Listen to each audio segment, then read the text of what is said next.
Okay, it's day 109, and this is part one. This is my response to Huma Abedin. It's been entered. It's now the 37th item on the court docket, and basically, each individual with 12 defendants, only 4 have answered and requesting a response. And my intention here is to make that clear to the judge, and also lay out a simple question, the fundamental question before the court. Before answering each one individual. Each individual response has been kind of tailored to go argue some corner case of the law with some distantly related law, which avoids the central question, which is the conspiracy. Was there a conspiracy to commit fraud, or wasn't there? Did that exist between Hillary for America and the DNC, Fusion GPS, and the Podesta Group? That is the simple, fundamental question before the court. So that's the first thing I state in the response, and then I say the person who took over for John Podesta, who was the chairman of Hillary for America, and the vice chairwoman, who was Huma Abedin, that person was Donna Brazil.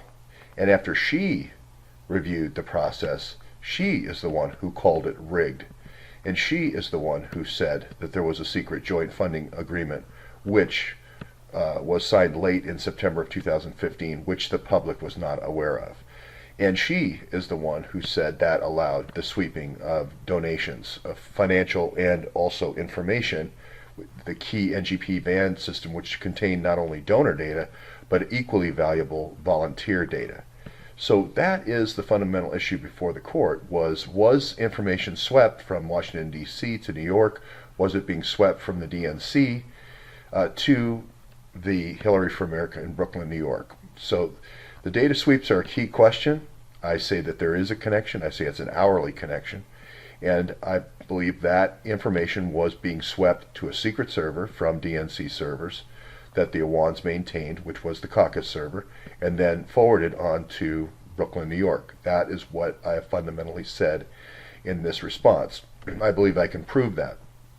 The Awans would have had the right, or would have had the color of law, even though all the logins were unauthorized. They would have had the color of law to go into the DNC server on behalf of some of the different congressional candidates, be able to pull that data to their secret server, and then be able to forward that to Hillary for America. They are the key linchpin to the entire case.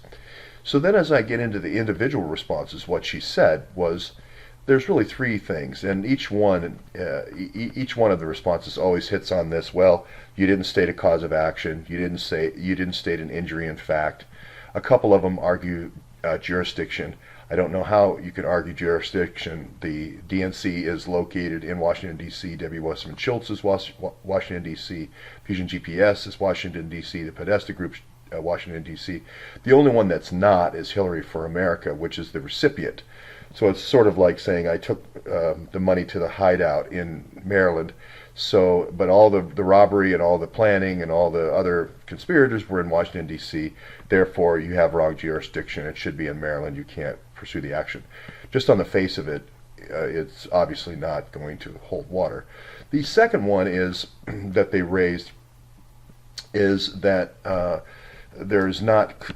not an attorney and I can't represent a class of plaintiffs. Well, at this point in the case, that's not necessary.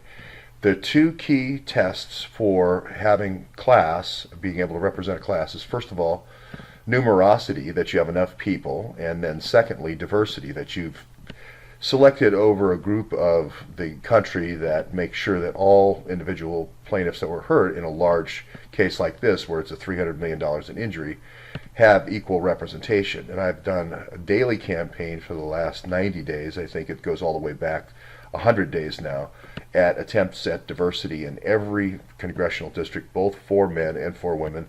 So there's no bias around that, and I don't collect any other information other than that, just to make sure that everyone's equally represented.